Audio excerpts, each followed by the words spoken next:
All right, today we're going to be learning the importance of identifying what is really in our dietary supplements. We're going to talk about the need for transparency. I'd like to teach you the best questions to ask to get the answers you deserve from your supplement supplier. And we're also going to do an overview of the industry secrets to teach you what's required of you if you're using a private label supplement line. So, what makes dietary supplements important? Well, environmental pollution is one thing. Both short and long term exposure to air pollutions can lead to all kinds of diseases. Just to name a few: stroke, COPD, trachea and bronchus and lung cancers, aggravated asthma, and lower respiratory infections.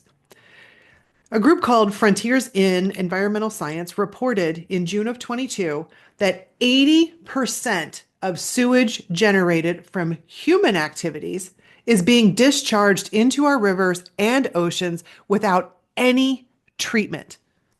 This is really contributing to the environmental pollution and also contributing to more than 50 different diseases. Our depleted soils are another reason. Our soil provides us with almost 99% of our food. We're losing organic matter. We're experiencing greenhouse gases that are being released. Fertilizers are being overapplied. Well, then there's erosion, contamination, acidification, loss of genetic diversity. It's a big deal. And another reason for needing dietary supplements is the reduced nutrients. Diets that are high in ultra processed foods are associated with 21% greater risk of death from any cause, 40 to 60% greater risk of heart disease, of obesity, of type 2 diabetes, and even sleep problems. 22% greater risk of depression thanks to reduced nutrients. In order to get the nutrients that we need, we would have to eat truckloads of food. Think about this. One medium orange equals 60-ish milligrams of vitamin C. And how much vitamin C do we need? We need a lot. Half a cup of broccoli is about 65 milligrams. That's not enough to power us and to protect us from an antioxidant status. And vitamin C is also the precursor to collagen, so helping us to build collagen. That's just not enough to get it from these foods. Let me go through a couple of other foods for you. Half a cup of carrots equals about 459 micrograms of vitamin A. 4 ounces of fish, approximately 113 grams of omega 3s. That's not a lot of omega 3s when we talk about how much our body actually needs. If we're looking for protective levels from these foods, we would have to eat truckloads. And I don't think any of us really wants to do that every day. So, what's the deal with dietary supplements? Everybody's into them these days. Everybody is into supplements. Gyms, yoga instructors, clinicians, high functioning executives are paying for these plans, these concierge medicine plans to have all of their supplements, to even have their meals prepared. Young people, old people, grocery stores, you name it, and someone has a pill for it. To the tune of, look at these numbers here. The sleep aid market, almost an $80 billion market. Those are for all those people out there that are wired and tired. Medical foods, protein shakes, they're anticipated to grow from 20 billion to 30 billion in just the next couple of years. Mushroom coffee products, almost $35 billion by the end of last year, by the end of 2024. That's where it got to. By the way, anybody interested in a vegan protein, maybe with a little bit of mushrooms? Stay tuned. See what Pure Essentials has up their sleeve. Dietary supplements is a huge industry. Everybody wants a piece of this pie. Take a look at these stats here. Sports nutrition is 14% of it. Vitamins, minerals, almost 40% vitamins and minerals. But take a look at what's really in some of these name brands, big box vitamins that are on the market. Take a look at this. Cyanocobalamin. That is a really, really poor nutrient form. That's that's the bargain basement garbage of B12. Take a look at how cyanocobalamin is actually formed. How is it made? Magnesium oxide, that's really just crushed rocks. It's not absorbed into our system very easily. It can be an irritant for other people. It's just not the best choice. Some of the air quotes other ingredients that you can see down there at the bottom, the D&C yellow, the European Food Safety banned this because of the impact on testicular health. It also has been shown to create estrogenic activity. That's based on a peer-reviewed study. That's not even my opinion. Titanium dioxide. Chronic exposure is linked to a decline in pulmonary function. And someone might say, there's only a little bit in this one pill. Well, sure, but how many people are taking just one? How many people are taking more than that?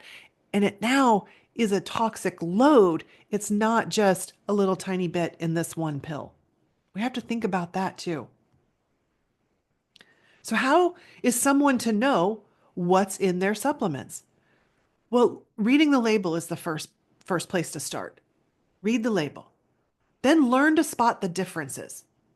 And most importantly, partner with a company that's willing to teach you. That's what we're going to do today. Common additives. Here are some examples. Some examples of fillers: magnesium stearate, silicon dioxide.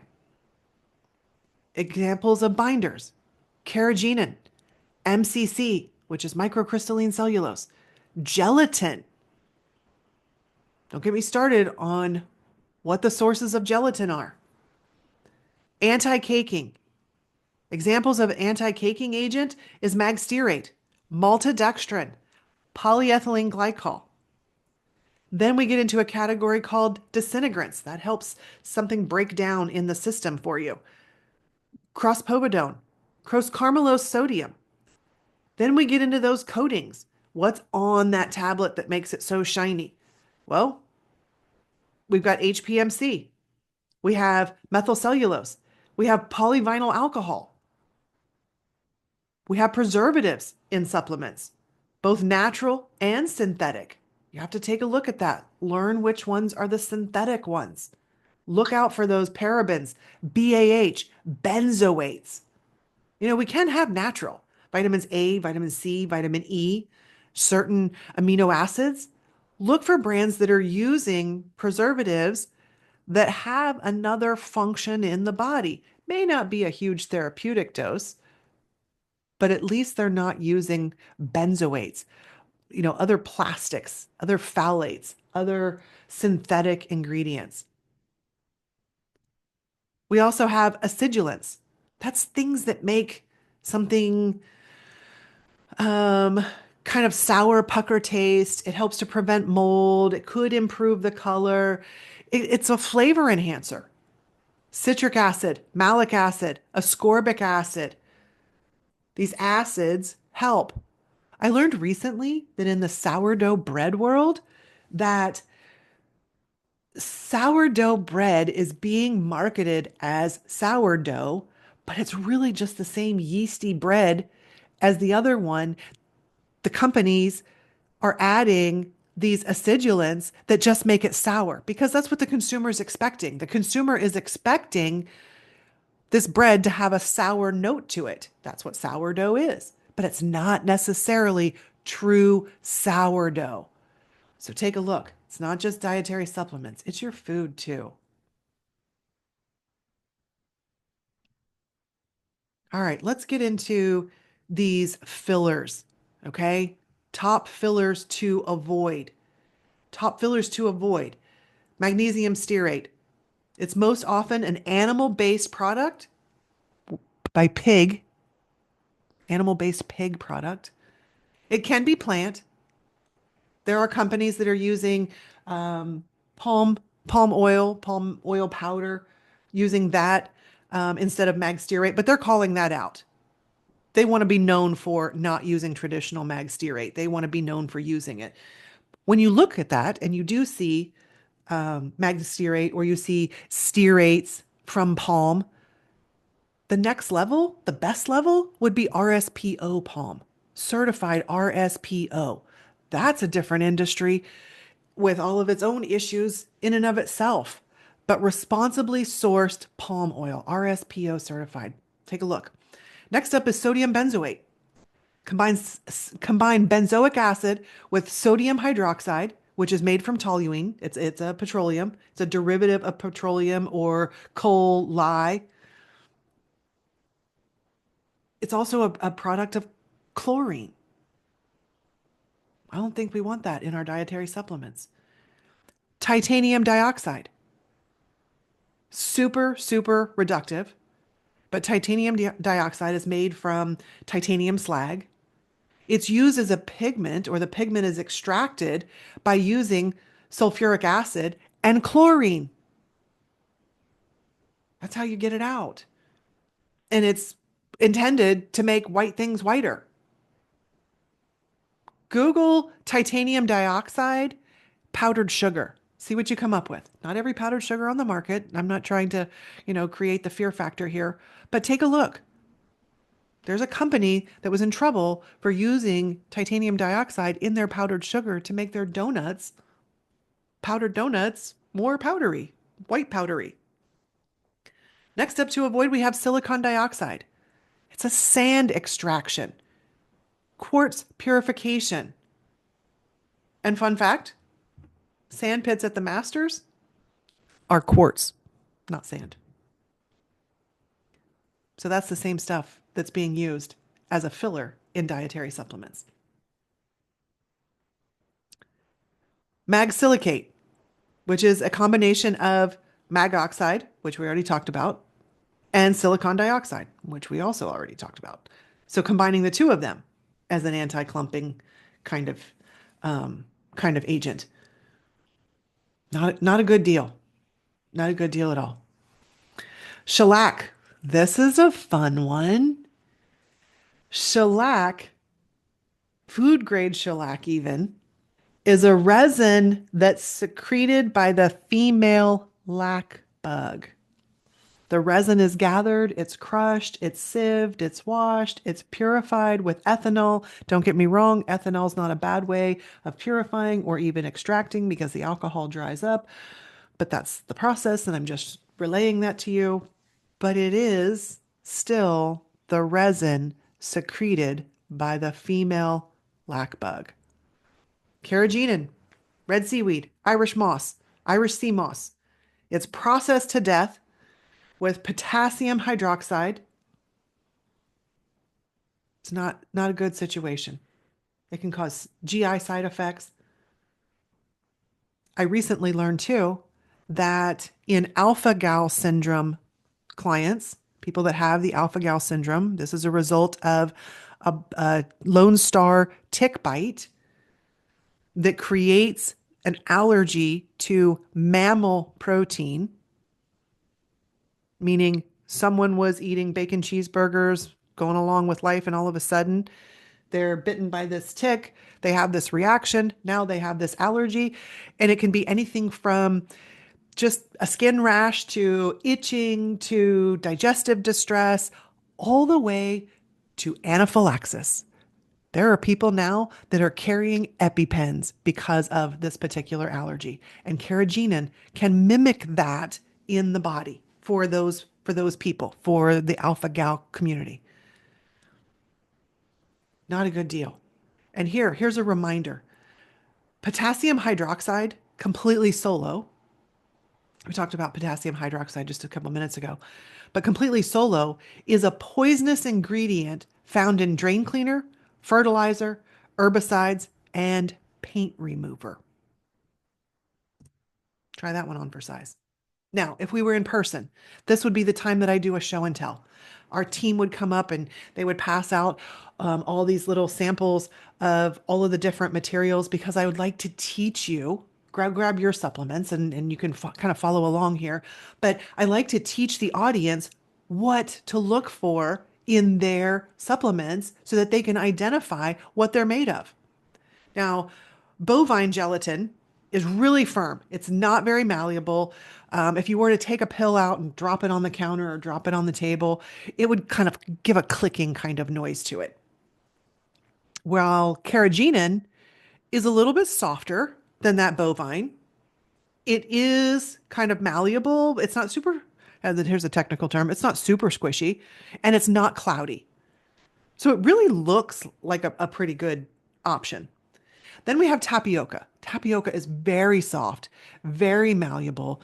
It's unstable. It's cloudy.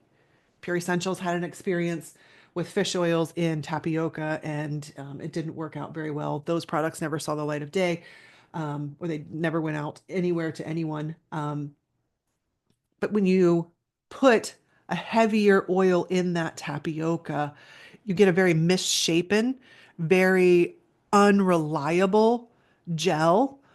And it's just not a great choice. So using tapioca for the two-part capsules is the better option. And then we have fish gelatin. Fish gelatin is solid. It holds its shape. It doesn't have an odor. And it's a great choice when you are making a fish oil product. You already have fish. Why not use the fish gelatin and not introduce something like bovine into it? And that's what Pure Essentials did. We used fish gelatin in the production of our omega-3. Ultra Omega is the name of the product, and it's our omega-3 fish oil. All right, practitioners out there that are watching this, we choose our channel, right? The first channel we have is manufacturing. That means we own the facility.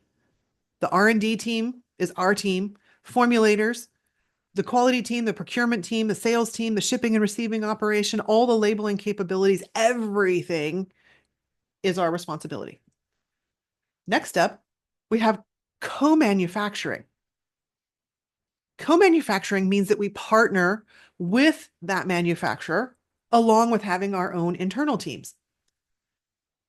So maybe we have formulators, we have label designers, we have our own shipping operation, whether in-house or a third-party logistics company, something along those lines. But it's a partnership, right? And then we have the private label or the white label.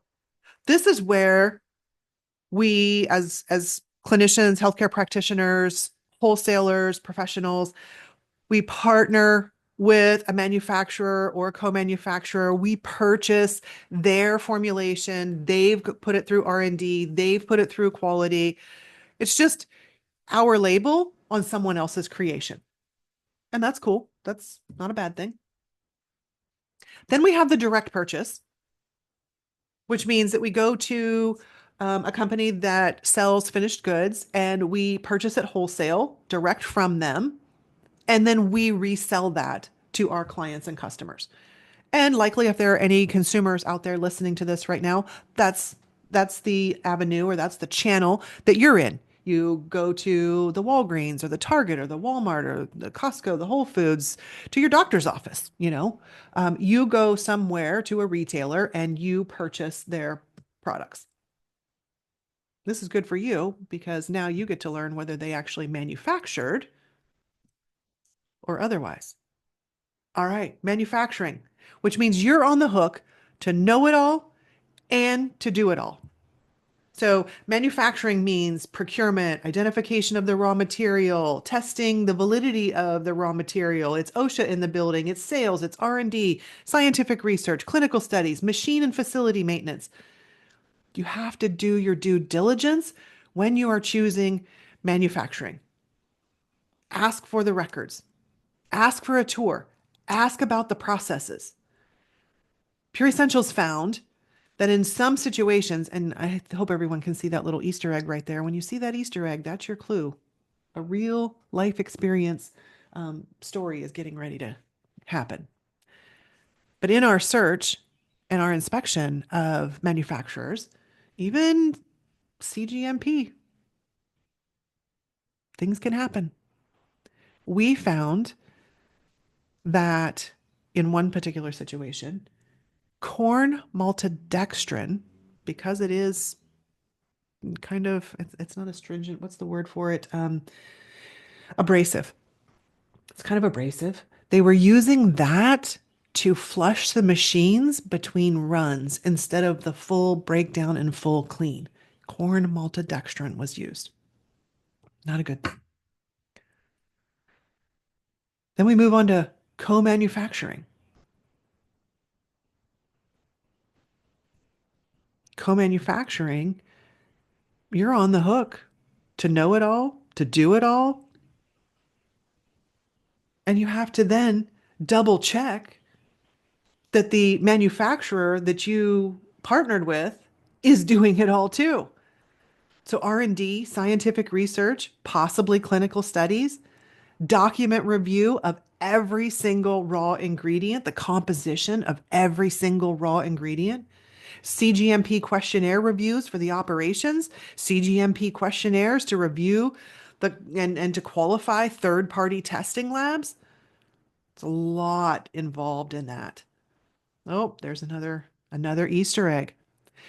We were working with a co-manufacturer and we're working on some very intense formulas, very botanical heavy. Those of you that are familiar with the dietary supplement world, you know that botanicals can be tricky to work with. They could be adulterated, so you really have to pay attention to where you're procuring these ingredients from. You have to pay attention to the lab results for identification in the beginning. This company, we were only in the paper stages. We weren't even in the samples stages yet. And they listed that they were using a certain, or that they were using the whole plant in this one particular formula for this one particular botanical. And my co-formulator looked at me and said, Melissa, that's not how you do that one. You only use this part. I said, well, you have to speak up. Let's ask the question. So she did. And they held up this catalog that said EZ Health, like the letters EZ Health, out of a country in Asia. This thing was like going to Napa Auto Parts and going down the aisle and you just look up the make model of your car and you can find out what filters you need. It was that style of a catalog. And they were just going through it, just click, click, click, click, click, and not having our best interests at heart and not making sure that we were getting the quality that we had requested. We have you co-manufacturers, manufacturers create specification ingredient agreements.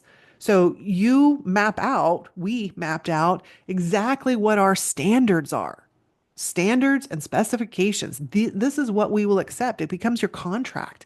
And it also, it's a really, it's a great tool. It's not meant to, to be punitive in any way, but it's a great tool. You don't have to negotiate this every step of the way. It helps the manufacturer know exactly where you stand, exactly what you want, and you're able to replicate clear and concise results every single time. So anyway, co-manufacturing and then private label or white label, as some people call it.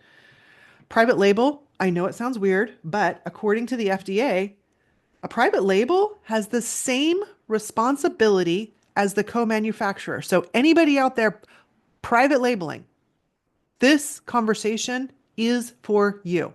Specifically, the quality responsibilities. You have to monitor any serious events. You need to make sure that you're up on the label claims. Those label claims have to hold true from release of the product through the life of the product.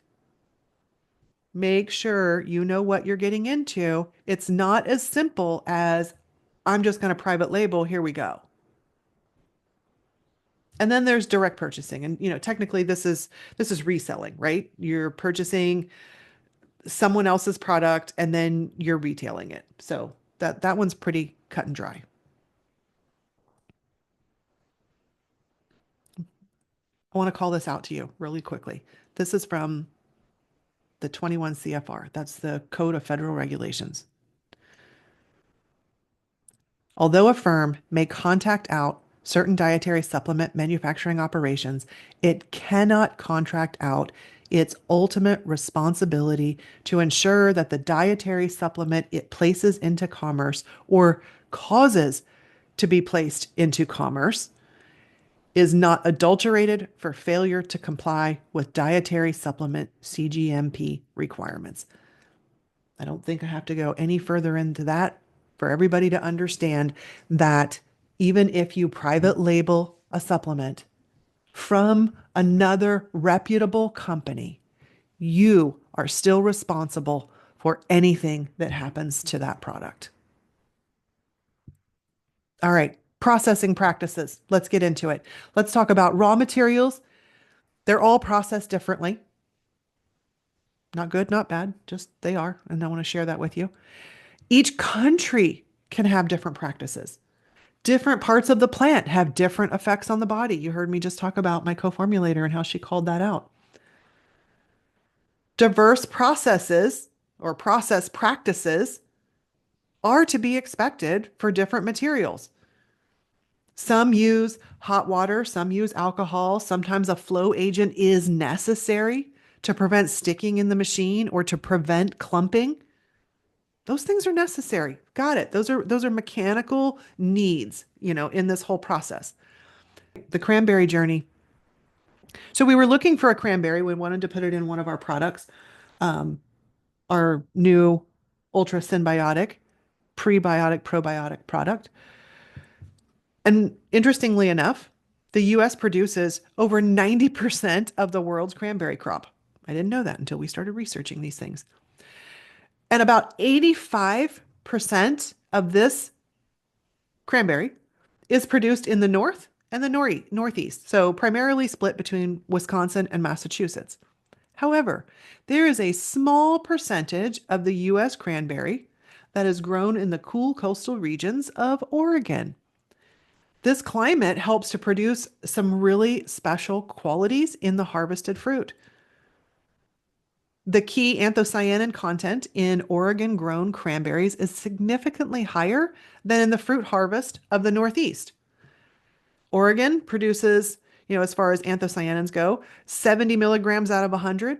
Massachusetts produces 42 milligrams out of 100, and Wisconsin, 37 milligrams out of 100.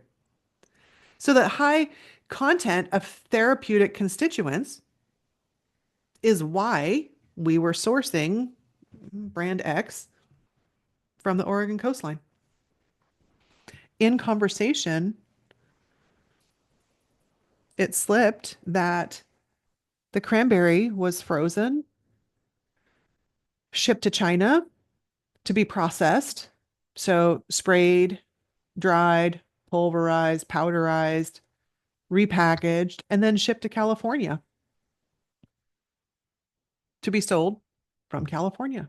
I'm very grateful that they shared what the actual process was because that goes against the ethos of Pure Essentials. We want to make sure that, we're not increasing our carbon footprint. We want to make sure that we are protecting as best we can Mother Earth and that we are being transparent with our consumers, whether they're wholesale clients, doctors, medical professionals, or consumers. We want to tell the truth to all of you. And we are able to do that now. And we did not choose the cranberry from that organization. All right, herbal extractions, the extraction process. Medicinal plants are extracted and processed for direct consumption as herbal or traditional medicine, or they're prepared for experimental purposes. The concept of preparation of medicinal plants for experimental purposes involves the proper and timely collection of the plant, authentication by an expert, adequate drying and grinding. This is followed by extraction fractionation and isolation of the bioactive compound where applicable. Extraction of medicinal plants is a process of separating the active plant materials or the secondary metabolites, such as alkaloids, flavonoids, terpenes, steroids, glycosides, etc., from the inert or the inactive material using an appropriate solvent and a standard extraction procedure. It can be water, it can be alcohol. We found a company. It was an old world traditional company, and they were using milk. The choice of an appropriate extraction method depends on the nature of the plant material, the solvent being used, the pH of the solvent, the temperature, and the solvent to sample ratio. It also depends on the intended use of the final product. Identifying the ingredients and their quality, now this can be tricky as a consumer. Sometimes only one part of the plant is used. Leaf, stem, whole plant, extract of the plant, these should all be listed clearly on the label. Extract of, X plant, the scientific name for it, and then the part, leaf or stem, whole plant. It should be listed out.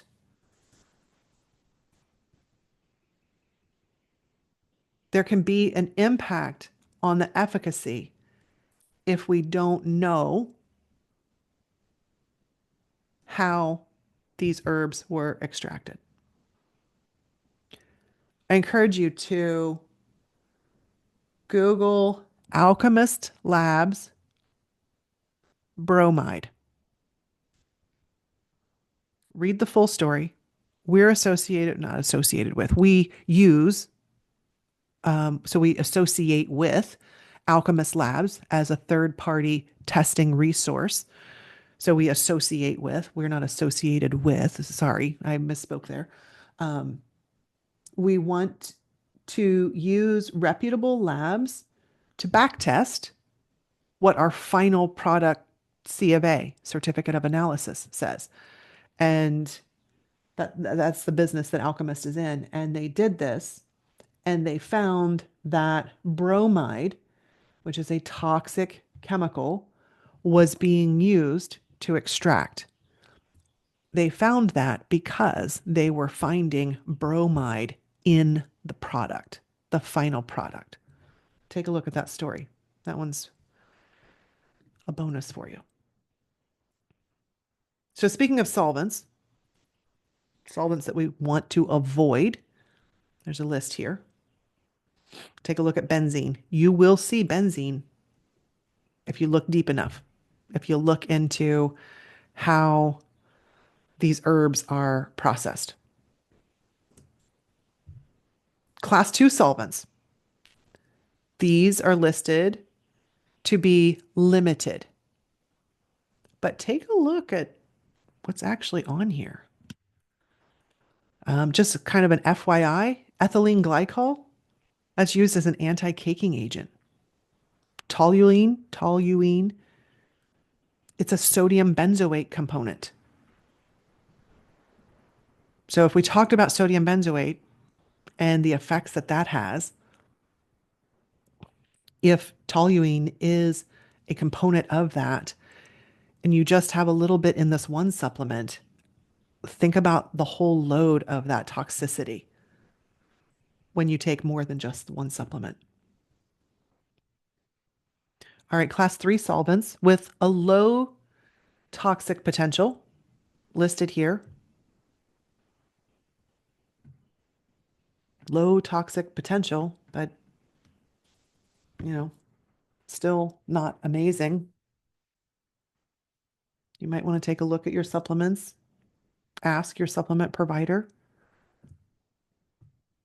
Let's all do better now that we know better. All right, this is an example of a certificate of analysis. Actually, it's not an example. It is one of our certificates of analysis. You can see that we're testing not only for heavy metals, microbiologies, but we're testing for the component specifications to make sure that what we wanted to put in there is actually being put in there. So you can see that that has all of the four forms of magnesium that we used in our ultra magnesium product. We actually found, I'm going to go back real quick, on a C of A that the carbonate form was being used, and the carbonate form was creating kind of a magic trick. The carbonate form needs water in order to activate. Once it's activated and that gas dissolves, or the fizz or the bubbles dissolve, well, then you have the ascorbate form. But if you put carbonate plus citric acid, if someone adds citric acid to that, well, then you're going to create a mag citrate effect. And the effects of, if you've ever taken mag citrate, is a flush. It is diarrhea, upset stomach, bloating, muscle weakness. It's not fun. So you really want to pay attention to your C of A's. This is third party testing. So this is testing, back testing the previous slide to make sure that what the final product, what we said we did, actually happened.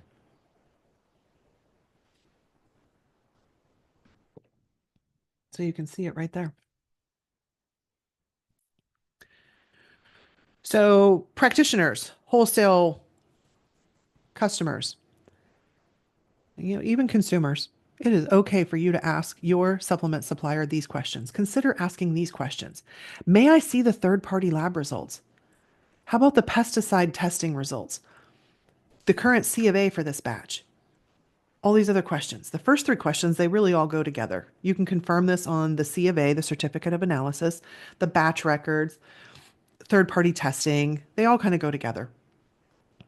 The excipients, you want to know this because they're not considered added to the formulation if they're not added to the label or the documentation leading up to the production. The example of this is, excuse me, digestive enzymes. Digestive enzymes are loaded with corn maltodextrin as a way to standardize. Standardizing is important. You have to do that. You have to make sure that this is just an example. If you take a teaspoon of something, you want to make sure that you actually have a teaspoon of that every single time. And so that it's you can replicate it. So that's what standardization does, so that you're always going to get the same amount in that same serving size. But they use corn maltodextrin to do it. But corn maltodextrin may or may not be listed on that label because technically it was an excipient of the raw ingredient. It wasn't something that was part of the whole or the actual recipe. It wasn't, add a teaspoon of corn maltodextrin. So it may not even be listed on there for you. Again, if we're talking about transparency, it's important to know that. Let people make their own choices. Maybe they're okay with corn maltodextrin. We're not. We don't want to use it, and that's fine. Everyone gets to make their own choices. But you're not making your own choice if you're not made aware of it. So if we're talking about radical transparency, this has to be addressed too. It's no longer just a sprinkle amount. If it's the carrier or the bulking agent or, the additive for the raw ingredients. What's the flow chart for the extraction process? Sustainability statements. You want to know the endangered species, the overused species. What are the known adulterated ingredients? Essential oils are famous for this. Essential oils of lavender, sandalwood, tea tree, those are adulterated. They're known to be adulterated, I should say. Extracts of cranberry, bilberry, elderberry, those are known to. You have to look at those pretty closely. Herbs like ginkgo leaf, grapeseed, saw palmetto. We found out from a third-party testing lab that grapeseed was being cut with peanut shells. The skin, that inner, once you break the peanut out of the shell and there's that skin that's still on the peanut itself. So the grapeseed oil was being cut with the skins of those peanuts. Yeah. Turmeric root is another one that is adulterated. I've got a fun video for you. I hope you're going to be able to hear it. How is it going to be? Can you recommend something? Absolutely. Scully's catch of the day. It's fresh grouper. It's lightly breaded, sauteed to a golden brown, and lemon butter shallots with a teasing hint of Dijon. We'll take 5. Cortez! Sí, senor. 5 Scully's catch of the day. 5 Scully's catches of the day. Bon appetit. Thank you very much. Isn't this a nice place? Always listen to a gas station again. So as you can see, even though you ask for, the fresh caught, fresh grilled catch of the day, if you're not paying attention, you might end up with the Scully's catch of the day. You want to take a look behind the scenes. That's really what we're encouraging you to do. Do concealed practices compromise the quality? Yes. Yes, they do. There is corn everywhere. And while we all want to love corn because it tastes so great, the truth is that it's highly GMO'd, it's highly exposed to pesticides. It's just not the best possible ingredient. And if we are looking for best possible, we're looking for better than just, passing, we have to do it without that ingredient. How about people that want to be completely grain free? You probably don't want everything with corn bulking agents and corn oil and all of those kinds of things. It's not uncommon to find out that some of the raw ingredients have been switched out. If it falls within a certain specification, the co-manufacturer, if they run out of, brand A, but brand B is a really close runner up, the common practice isn't anybody doing anything wrong. It's just the way the system has been run. It's a common practice to switch that out. At Pure Essentials, we don't want anyone doing that. We have very specific standards. We have very specific specifications, and there is to be no switching out without expressed written consent. So if you're co-manufacturing, I encourage you to take a look at your specifications and your standards agreements and maybe make that change. It's not uncommon for a manufacturer to use what they think is best, which may not be in alignment with your ethos or with your standards. We had a situation with a co-manufacturer, and these products have not seen the light of day yet. We, again, heavy on the botanicals. We specifically asked for KSM 66, which is a very specific brand of ashwagandha. It's very reputable. We met the people from KSM, and we were just blown away with the level of transparency and the quality. We also met the Konica people, CoQ10, very reputable brand. But in this meeting with the Easy Health catalog, they just threw out KSM 66 and Konica, just wanted to order whatever they wanted to do. Most likely because they quoted a certain price and didn't take into consideration we had very specific standards, and those ingredients may not have fallen in the same price that they were quoting from. So you have to just watch every single step of the way. Label accuracy and content verification. This is important because you have to investigate the label accuracy. If the content differs from the claims, Houston, we have a problem. So we had 2 products. We private labeled. through a very reputable organization, mostly because we want to provide an array of products to our clients, to our consumers, but we don't want to try to be the person or the company that creates all of these. So if we could align with a company that's doing things the way that we are, and we can private label, then we have a larger offering for our customers without having to be the ones to formulate and produce. So this particular product was supposed to have B6, GABA, ashwagandha, bamboo, L-theanine, rhodiola, bacopa, and it had an enzyme blend that was being used for delivery assistance. So very simply put, those other ingredients were kind of piggybacking on the enzyme as the transportation.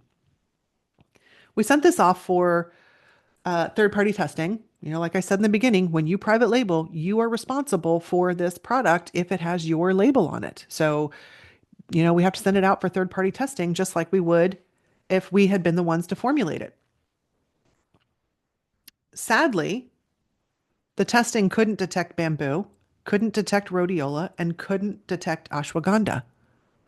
But it did find silicon dioxide, which was not on the label. When we brought this up to the team at the other company, they said that they were fully aware that there was silicon dioxide in there. It was an excipient for the enzymes. So it didn't have to be on the label because it was part of that bulking agent for that enzyme. See what I mean? You have to look at everything. And one of the other products had an enzyme blend, an herbal blend, and a probiotic. It was supposed to have fennel, ginger, flax, peppermint, artichoke. When we sent it for the third party testing, flax wasn't detected, neither was the artichoke. Those products were not able to be sold under the Pure Essentials label. You have to look at everything. But what about the other way around? What about, looking at some of those undisclosed ingredients? So, yes, silicon dioxide was an example of that in the previous on the previous slide. This story is about another company who makes teas in tea bags. And one of their products is for digestive health. They want to help, smooth out the digestive process, help people have better bowel movements and such. And so they went to a co-manufacturer. They chose the ingredients that they wanted in these teas, and they said specifically, absolutely no senna in these teas. We don't want to do that. That has a tendency to create digestive disturbances. It's a little more harsh on the system. We just don't want to do that to our clients. Please don't put senna in it. Well, they sold this product. They trusted that co-manufacturer for probably 10 to 15 years, is what they were saying. They sent it out for third-party verification and validation. This is when, the rules changed about 10 or 15 years ago and the requirements became different. So they wanted to be in compliance and sent this product out for testing. And turned out that this product didn't have what they chose and had exactly what they specifically asked not to be in there. This was a Senna product. So it happens in all different industries. It happens all over the place. You have to partner with companies that are willing to show you behind the veil. Take a look. So let's recap really quickly. We talked about the importance of dietary supplements. We talked about why we need to know what's in the supplements and making the case for investigating beyond the label. We talked about the need for transparency. Ask those tough questions. If you're a prescriber or you're the person making the recommendations, you absolutely must do your homework.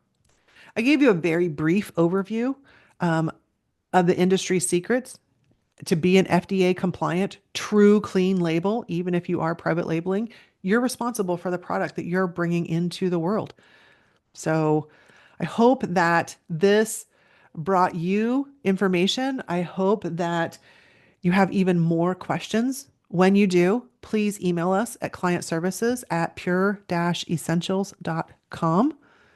If you want to click these QR codes, you can get PDFs of the supplements, the industry's dirty secrets, the 11 hidden fillers. You can click that QR code, grab that PDF. You can also grab the 8 common additives that could be sabotaging your health goals. We invite you to do that. We also invite you to our website, pure-essentials.com. We invite you to follow us on social. Go over to Instagram, at Shop Pure Essentials is our handle over there. Get involved. Open a wholesale account if you are a qualifying practitioner or wholesale distributor. Consumers, you're welcome to come on over. They are therapeutic grade supplements that we hope you will enjoy as well. Please come on over. www. I don't even think anybody says W's anymore, but pure-essentials.com. We look forward to seeing you over there. Thank you so much.